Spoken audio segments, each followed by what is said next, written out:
So in promoting this motion, the idea was given to me by Vanessa Crichton, our chairperson of the West London branch, who in May stopped paying her licence fee. She's not alone. John Kelly, who's speaking against the motion, has been doing it for some time now, and I hope will give us chapter on verse on how much money he saved by not doing so. And Gerard Batten, our London MEP, who finally had enough about 2 weeks ago and wrote them a 17-page letter explaining in great detail why he wasn't paying anymore. I've also here been handed a letter by our PPC in Bromwich, Steve Mawson, which I haven't had time to read yet. It's about 11 pages as well. So I'm hoping I'll be a tad briefer than that. I have to apologise to you all because I could have done something about this. When I was at Oxford University, I was actually offered a job as a general trainee at the BBC. I was part of something called the Oxford University Broadcasting Society. I only joined because they had a recording studio and I really wanted to be a musician and I needed to get access to a recording studio. But I could, with some of my colleagues who I always thought at the time were a bit pasty. I didn't know why. I'd never met vegetarians before. all of them lived in this underground recording studio and recorded all day long so that they could get a general traineeship at the BBC. And even back then they were proposing vegetarianism, they were even talking about climate change back then, and they were all preparing for a lifetime at the BBC. So I have failed you because I should, really, in all honesty, have gone and joined them and I could have fought from the inside. The reason that I think we need to do something about this now in particular, and I know that people like Lord Pearson have been monitoring this for a long time and the party owes him a great debt of gratitude for the real cost that is incurred to monitor it properly.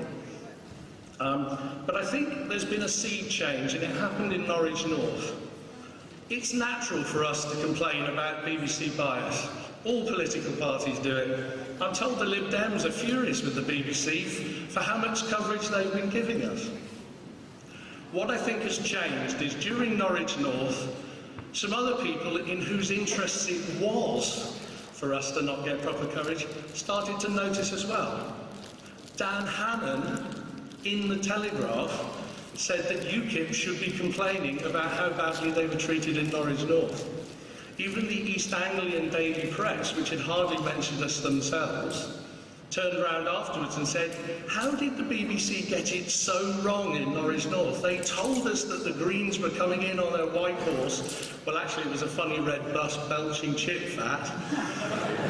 But they told us the Greens were riding to be the saviours of Norwich North and make it as green as Norwich South apparently is, because that's where the university is. And they got it terribly wrong.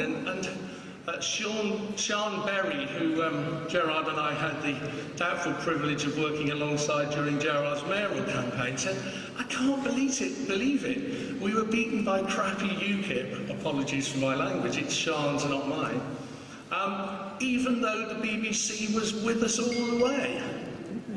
So that's what I think has changed. Everyone else has now started to notice. If we stand up in public and say we're not paying the licence fee, we won't get laughed at anymore because even our political opponents have noticed that we're not getting a fair crack of the whip. And I'd just like to finish because Clive Page, I ran into, told him I was promoting the motion and expected Clive to be coming here to gainsay it, but he's popped off to have a barbecue with Billy Dartmouth, so he'll be back later.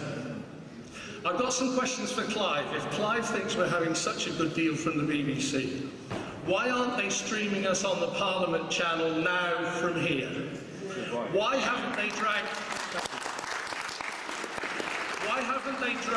Andrew Neil back from his villa in the south of France to do his evening highlights conference? And if we agree to hold the conference in Cannes next year, will Andrew promise to do it from there? Yeah. Finally, why doesn't he invite Nigel Farage to cosy up to Diane Abbott and Michael Portillo on the sofa for their weekly love-in to comment on political events? Thank you very much.